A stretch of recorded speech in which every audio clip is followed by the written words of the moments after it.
Welcome, welcome, dear friends. Welcome to our spiritual home, the Unitarian Universalist Church of Tarpon Springs. My name is Barbara Rosen, and I serve on our Board of Trustees, and I'm serving as your worship associate today. I use the pronouns she and hers. I am a white older woman.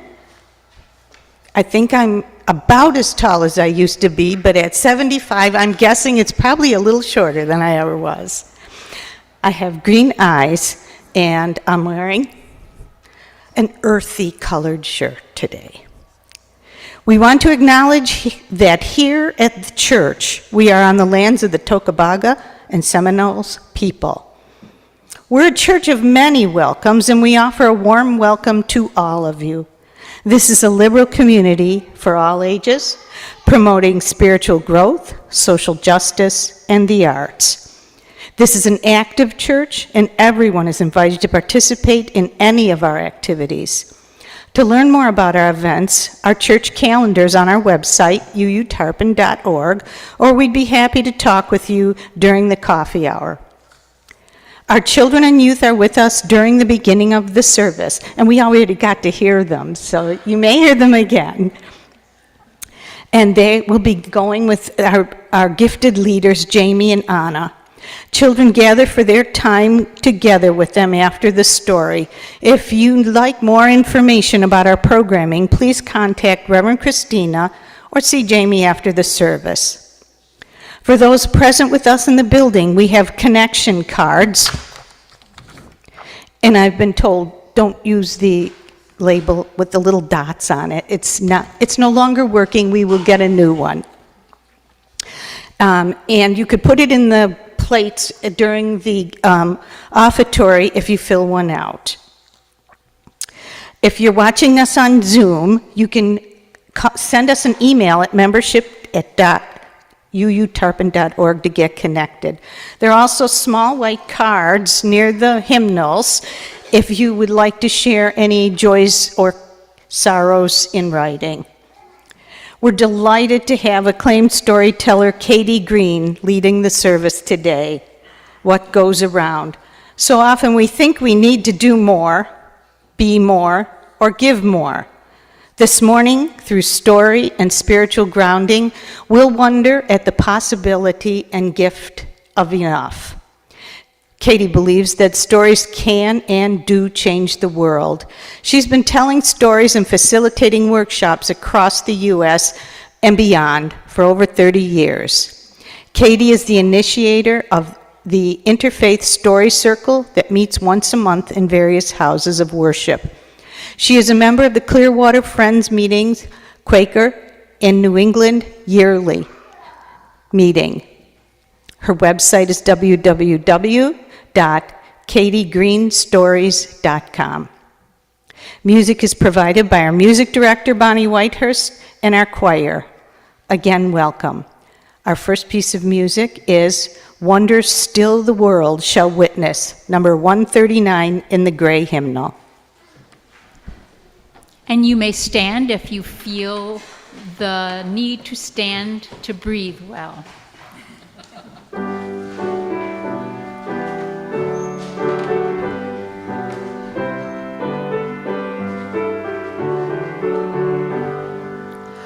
Wonders still the world shall witness, never known in days of old, never dreamed by ancient sages, how small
May I begin with these words from Teresa Novak.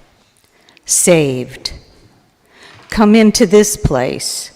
There are healing waters here and hands with soothing balm to erase your troubled days. Bring your wounds and aching hearts, your scars too numb to feel. Your questions and complaints are all welcome here. Rest a while. Let the warmth of this community surround you, hold you, heal you. When you feel stronger, just a bit, notice those who need you too. They are here. They are everywhere. Weep with them, smile with them, work with them, laugh along the way, pass the cup, drink the holy fire, take it with you into the world. We are saved. We save each other again, again, and yet again. And now our chalice lighting with Barbara and Alex.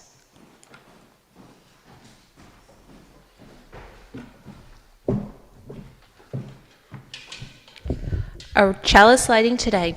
This chalice is for the living, the changing, the becoming. This chalice is for losing the script of your life, the chapters about who you are in other people's stories.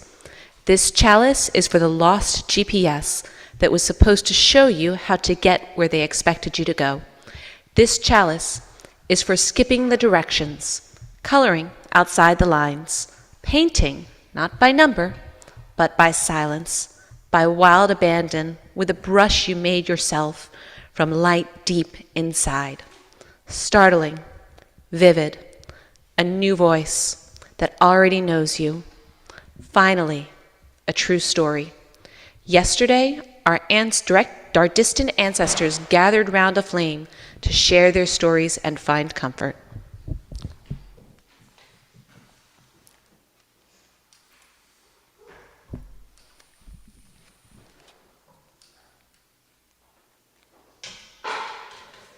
At this time, let us sing number 123 in the gray hymnal, Spirit of Life.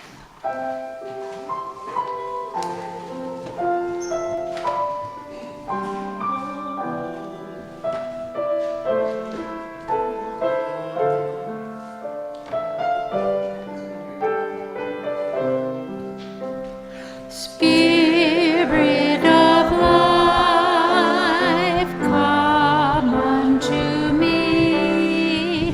Sing in my heart all the stirrings of compassion.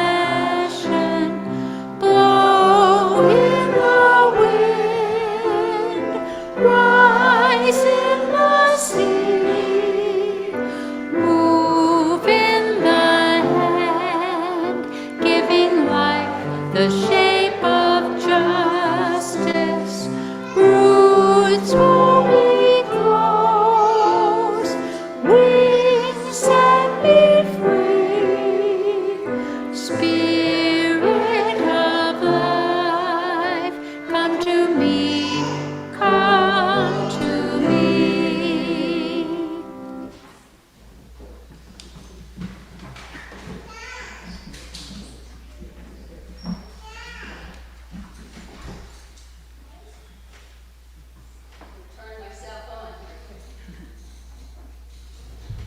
There.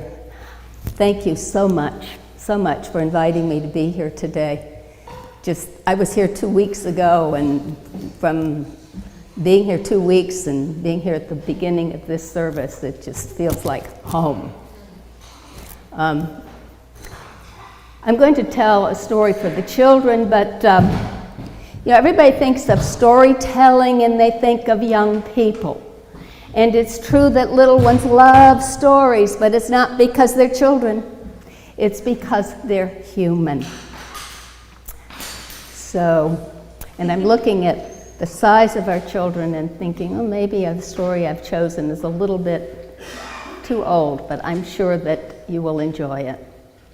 There was a king who was having a birthday, and everyone in the kingdom wanted to give him a gift. This king was receiving marvelous gifts: gold, jewels, jewelry, beautiful artwork and embroidery. Now there was one poor Jewish man who lived in a small village nearby, and he had no money to buy a gift for the king. And he so wanted to give a gift. He started searching in his house all over, looking for the right gift to give to the king. It had to be perfect for him. He even looked in his kitchen for something. He looked in his bedroom, even underneath his bed, and he could find nothing. He had a neighbor who was a very rich man living next door, and this rich man looked at the poor Jew searching frantically, and he walked over and said, "What are you doing?" "Oh, well, I'm looking for a gift that I can bring to the king for his birthday." What makes you think that you would have anything worthy to be a gift for the king? Now the Jew was really earnest in wanting to give the right gift to the king. The next day, the rich man spotted a rusty plate in the yard of the poor Jew. He went over, picked it up, and said to the Jew, "Look what I found in your yard. This you could give to the king for a birthday gift, Well, I never considered that. "Oh no! This plate would be the perfect gift for you to give to the king." Well, I never thought of that, but you know, the poor Jew had no experience with rich people. He had no idea what might seem valuable to a wealthy person. And there was his rich neighbor saying, "This was the perfect gift, so it must be true." The Jew wrapped that rusty plate in a cloth, and he set off for the king's palace. And the whole time he walked, he clutched that plate thinking, "I've got the perfect gift. I've got the perfect gift for the king. I've got the perfect gift, and it came from my yard." And when he reached the castle, he stood in line, waiting for his turn to present his gift. He stood in front of the king. He unwrapped that plate, and he laid it at the feet of the king. Now, during the time that the Jew was walking to the castle thinking, "I've got the perfect gift," God noticed, and he sent down his prophet Elijah, that one who helps people, that one who often comes in disguise and is unnamed. Oh, in Jewish folklore, there are thousands of stories with Elijah in them. God sent Elijah in the disguise of a servant to the king. And when that rusty plate was laid at the king's feet, the servant, Elijah, picked up that plate. He took it to the window and held it so that the sun would shine upon the plate. And when that happened, it gave the illusion that that plate was covered with gems that sparkled. And even the bits of rust sparkled like diamonds. And the king looked at the plate and said, "Oh, what a marvelous gift." He instructed the servant, Elijah, to leave that plate so that the sun could shine on it and he could enjoy it. He said to the Jew, "This is such a special, wonderful gift. I want to give you a gift in return. You go on outside and wait, and I will send someone out with your gift. You must take it with you and don't open it until you reach home." And so the Jew went outside and waited, and before long, a servant came outside and gave him a gift in a bag. The Jew went home, and as soon as he reached home, he opened that bag, and it was full of gold. It was the perfect gift. Well, the neighbor, that rich neighbor next door that I told you about, noticed that all of a sudden the Jew had some wealth, and he thought, how did this happen? He gave the rusty plate, and he got all of that. Just imagine what I can get. And so he sold a lot of his belongings, as many as he could, and he had a gold plate made, a solid gold plate. And he wrapped it in silk and took it to the king for a gift, thinking all the time, oh, imagine how wealthy I'm going to be. I will be the richest person in the kingdom, maybe. He stood in line, he placed his gift in front of the king, and the king looked down, and he noticed how the sun glinted on the gold plate, and he said, never have I seen a plate made of gold. I must give you a gift in return.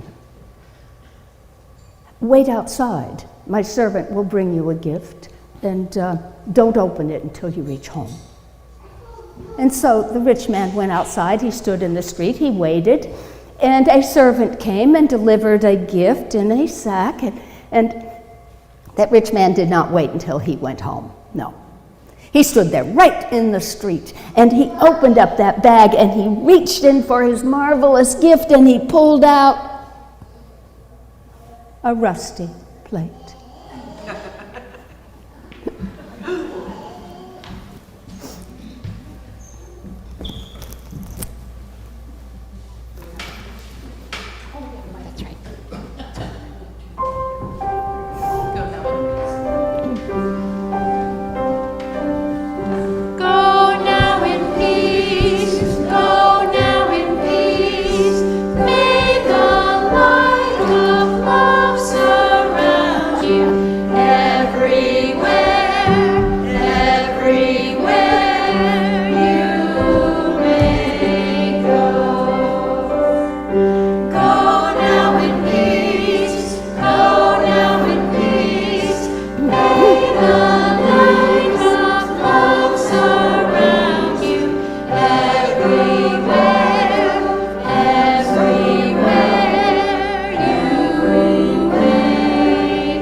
Now is the time in the service where we take our offering for the work and welfare of this church. Ours is a free faith which must sustain itself financially. Please go to our website, uutarpon.org, and click on the Donate button, or you may mail your offering to the church at 57 Reed Street, Tarpon Springs, Florida, 34689. For those of you with us in person, in the sanctuary, place your offering in the offering plates as they are passed. The music by the choir, Simple Gifts.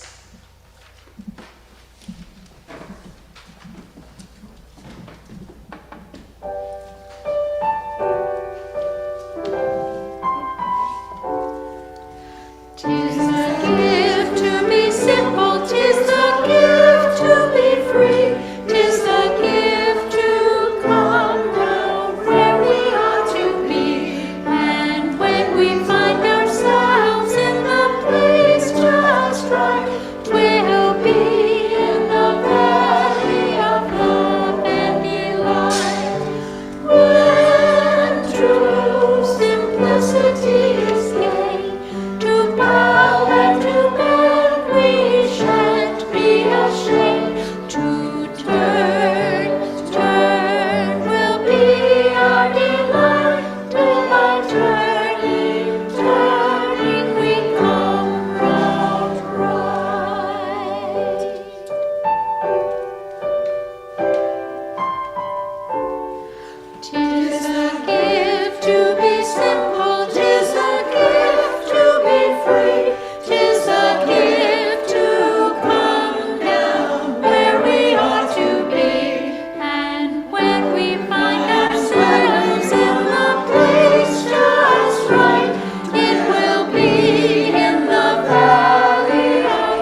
May we now take a moment of silence.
At this time, if you would like to join the choir as we sing 1037 in this teal book.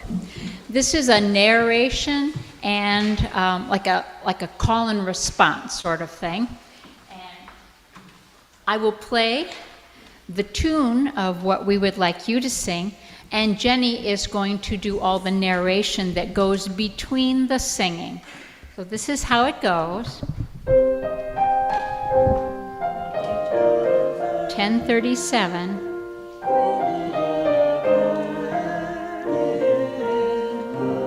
And let's practice before we begin. We forgive ourselves and each other. We begin again in love. And each time Jenny's hands go up, that's when we begin to breathe. And when her hand goes all the way up, then we'll sing what we just sang. For remaining silent when a single voice would have made a difference. We forgive ourselves and each other. We begin again in love. For each time that our fears have made us rigid and inaccessible. We forgive ourselves and each other. We begin again in love. For each time we have struck out in anger without just cause. We forgive ourselves and each other. We begin again in love. For each time that our greed has blinded us to the needs of others. We forgive ourselves and each other. We begin again in love. For the selfishness that sets us apart and alone. We forgive ourselves and each other. We begin again in love. For falling short of the admonitions of the Spirit. We forgive ourselves and each other. We begin again in love. For losing sight of our unity. We forgive ourselves and each other. We begin again in love. For those and for so many acts both evident and subtle, which have fueled the illusion of separateness. We forgive ourselves and each other. We begin again in love.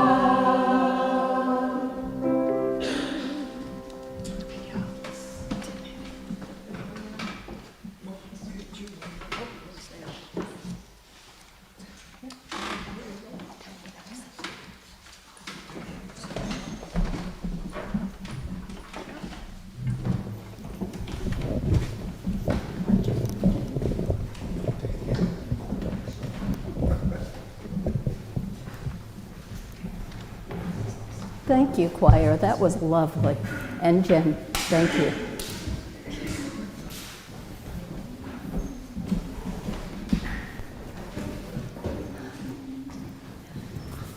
You know that I am a Quaker, a friend. It's F, it's capital, as opposed to those who are not Quaker. It's a small f. And yet we like to pretend there's no hierarchy. I am especially interested in your congregation's move to shared ministry. In the Religious Society of Friends, the Quakers, we have what we call vocal ministry. And often, Quaker meetings have a hard time with vocal ministry.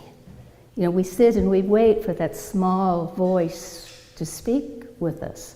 We sit and we wait for all of our worries and danders to settle down so we can hear that small voice, that spirit. And often people are timid. Is that from the spirit or is that from me? Oh, if I talk, I might disturb somebody else. And so most Quaker meetings might be an hour of silence. No one wants to be vulnerable. And yet we're among friends. And if you can't be vulnerable with a friend, can you be vulnerable with yourself? So I'm telling you all this because I'm feeling vulnerable. I took a fall on Thursday, and it was a bad fall. I think I cracked a few ribs, so it's been difficult, and I haven't been concentrating as well. I'm feeling a little disconnected. So I am hoping that I can share this story with you, and in a way that you will be able to appreciate it as much as I do.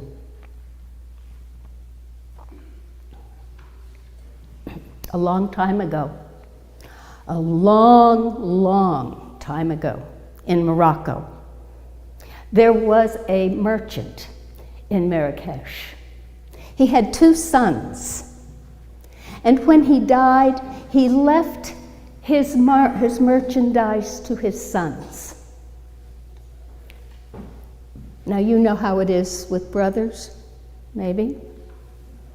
Well, the older brother, Saeed, thought his younger brother did not have the skills to take over the business. And so he made himself the main merchant. The younger brother, Kador really, he didn't care much about money or being a merchant. Kador liked to make people happy. Kador's passion was making sweets, candy. And in Marrakesh at that time, there were not many people who had extra money to buy candy. And so he didn't sell very much candy. He mostly gave it away. And what he didn't give away, Kador ate himself. And as time went on, Kador became more and more impoverished. Until the day came that Kador could not even buy the honey that he needed to make sweets. he looked to the east and saw the Atlas Mountains, tall peaks dusted with snow. And he wondered, what's on the other side of those mountains? I should go over there and try to see what happens, maybe find my way there. And so he went into the mountains, bringing with him just a few articles of clothing and his one possession that he loved, a red lantern. It was made of tin. It had red glass in it. So Kador went into the mountains. 3 weeks or so it took to cross over those barren mountains, but he was offered hospitality by the Berbers who lived there, those indigenous people who had lived in the Atlas Mountains for thousands of years. And so his journey was safe. He came down on the other side of the mountains into a desert, and he walked several days in that desert before he came to a green, lush valley. And in that valley, there were minarets that shone in the sun. He walked into the village. Oh, it smelled different. The people were different. And when he talked with a couple of the men, they recognized right away, this fellow's not from our city. His dialect was different. And because strangers never came to that city, it was so unusual that they took Kador to the governor, their pasha. Now the pasha gave Kador great hospitality. He fed him well. He gave him a comfortable place to sleep. And Kador stayed there for 3 days. But after 3 days, according to the Quran, it's time to leave. You might know that feeling. And it was also a custom to give your host a gift that recognized his hospitality. But Kador had never been in a house as rich as this house. Why, almost everything was made of gold. Why, there were gems, rubies, emeralds, diamonds, just piled up in corners or scattered on the table. Kador had never seen anything like this, and now he was to give the pasha a gift. He had nothing. He was poor. But he did have his red lantern, made of tin, a little piece of red glass. Everybody in Marrakesh had one of these red lanterns. They were made in Marrakesh, but it's all he had. And so he gathered his courage, and he hoped that the pasha would understand his intentions. The pasha accepted the gift. Looked at it critically. Kador was hoping that he hadn't offended the pasha. But then the pasha's face smiled. It was as though the sun came out from behind a cloud. He saw the small stump of a candle inside that red lantern, and he realized that if that candle were to be lit, it would shine through that red glass, and it would be like a heart, like people would want to gather around that, like family and love. And now you must understand that this village had no such thing as glass. Never mind red glass. Their windows were just slits in the walls. And when they drank, it was from metal cups or pottery. This was truly a miracle. The pasha was delighted. And then his face changed to worry again. What did he have that he could give his guest of equal value? He had nothing like this. All he had was gold and stones. Well, he'd just have to give him a lot. He had his servant take that red lantern and place it in the treasury. And he sent Kador home with 4 camels loaded with gold and silks and embroideries and gems. And all the way back through the mountains, Kador was thinking, I'm not going to be a sweet seller anymore. When he got home, he purchased a piece of land outside of Marrakesh. And he planted almond trees and orange trees and lemon trees, and they grew and prospered. He built himself a lovely mansion and gardens where fountains were heard, the water sparkling, and gardens scented with jasmine. You could hear nightingales singing. And with all of these riches, you could imagine Kador was very popular, especially with families who had a marriageable daughter. Kador chose the most beautiful, the most intelligent, and the kindest woman he met. And they lived happily. Now, I told you he had an older brother. You'd think the older brother would be pleased with his younger brother's success, but you know how it is sometimes with brothers. Well, the brothers, all of a sudden, he had been turning his back on Kador. The whole time Kador was becoming more and more poor. But now his feeling of brotherly love was rekindled, and he visited his younger brother often, hoping to find the source of all of this wealth. But it was not forthcoming. And so finally he just outright asked, where did all of this come from? And Kador was naive. He was trusting. He told his other brother, the oldest brother, all the details of how this came to be. For he thought that the Pasha's gift of wealth was just a gift from Allah. The older brother thought, if he gets that from a red lantern, just think of what I can get when I sell everything. He sold his house. He bought more merchandise. He piled all of the merchandise he had onto his burros, and he went into the Atlas Mountains. Now, the Atlas Mountains not only had the Berber people, it also had ruthless robbers.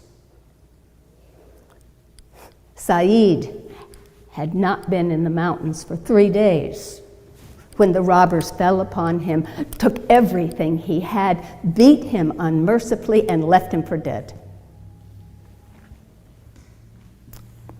But Said was too proud and too humiliated to return home, more poor than his brother had ever been. And so he continued his journey. And sure enough, like his younger brother, he found that green valley and that city. And he too was taken to the Pasha.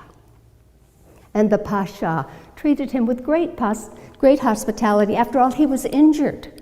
He had beautiful young women soothe his injuries with healing salve. He was given the best food.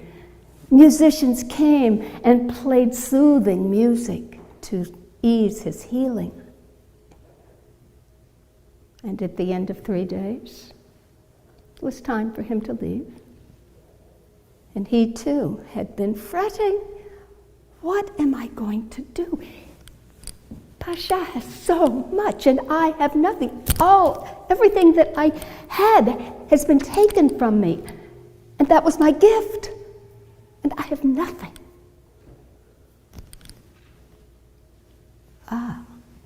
And then he realized that the robbers had overlooked his watch, his timepiece.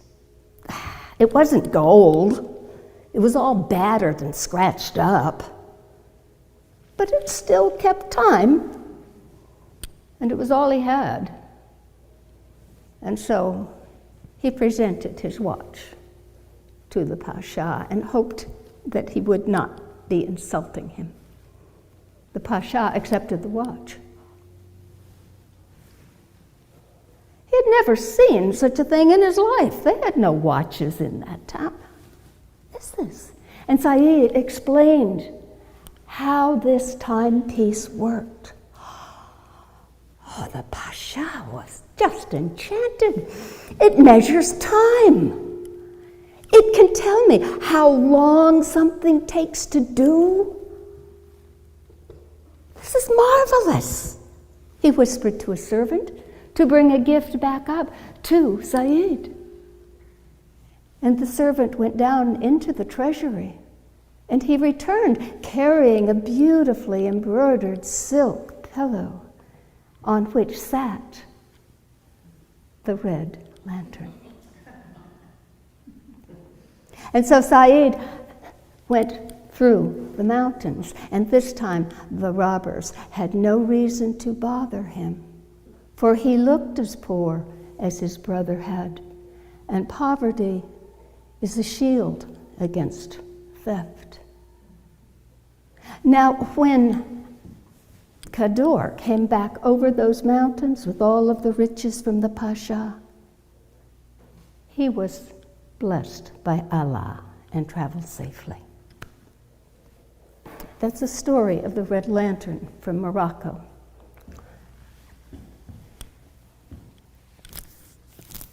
That's a story, because I'm a storyteller, I read a lot of stories and folk tales and myths and sacred literature. And one of the things you should know about storytellers is storytellers listen very carefully. Storytellers are great listeners. I can tell by the way you're listening to me that you are all good storytellers. You're going to have great vocal ministry in this congregation. Okay. But when I was rehearsing and practicing and learning the story of the Red Lantern, I told it to some of my storytelling friends on Zoom. We're all in our boxes. And one of my friends, Sarah DeBeer, said, "Oh, that reminds me of a story I know." And she gave me the Rusty Plate story. Sarah is a very, very religious Jew. So we had a good discussion about the difference. These stories, you notice, are very similar, aren't they? As Kristina said, it's sort of like what goes around comes around. You give back. Okay, but there's much more depth. These stories are different. The first story, the Rusty Plate, has Elijah in it, giving that rusty plate the air of being sacred. And why was it sacred?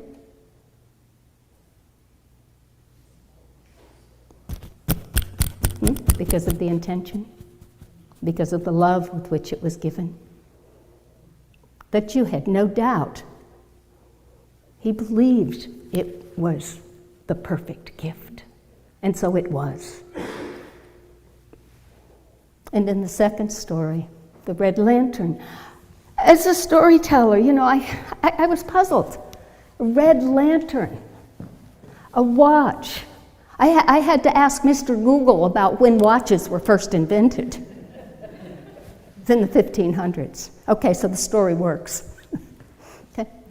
But here's this red lantern. It's made of tin. It's got red glass in it, and when the candle is lit, it's like the heart of the home. And to me, I see it as the love of a family, the love of a community, the acceptance, the ability to be vulnerable with each other. Yeah. But what about this watch? Is not our time a gift? Our time we spend, our life, and how we spend it, How much time do we even spend thinking about how do we spend our time? And it is such a gift. So that was the message for me as a storyteller of the Red Lantern. The community and our time are valuable, perhaps more valuable than we realize when we're busy, busy, busy. Okay? So thank you for listening to this story. I enjoyed sharing it with you. And wherever there are stories, there are more stories. So, thank you.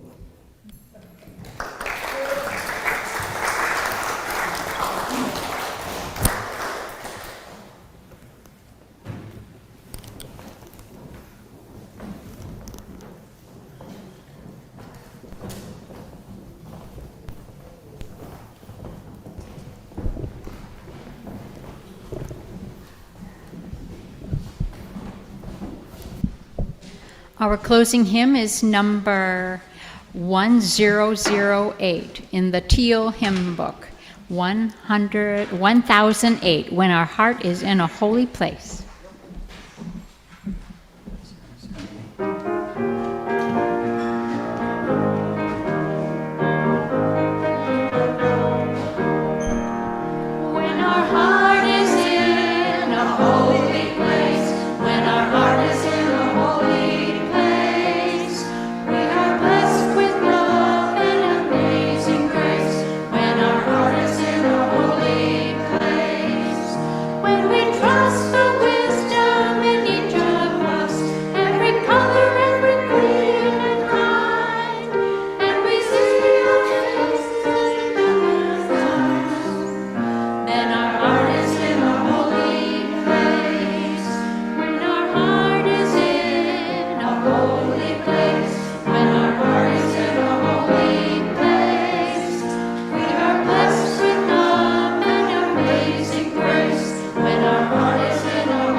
This marks the end of sacred time and is an invitation to take what has been shared, strengthened, quickened in this time and place, and the community out into the rest of life. The next piece of music, The Gift of Love.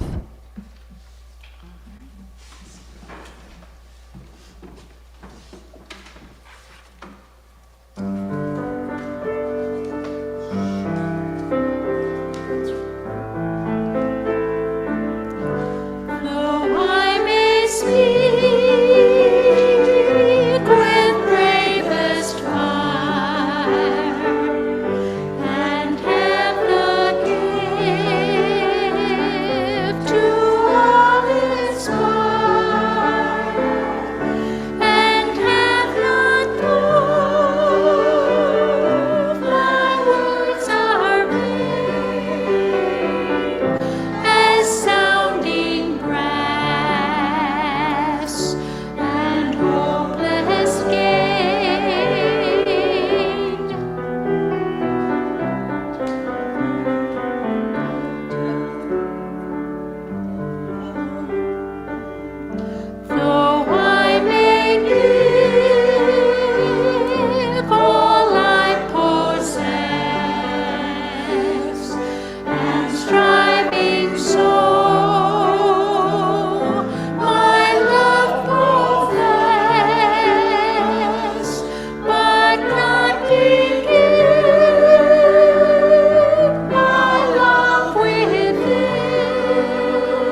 We hope that you found meaning in today's service.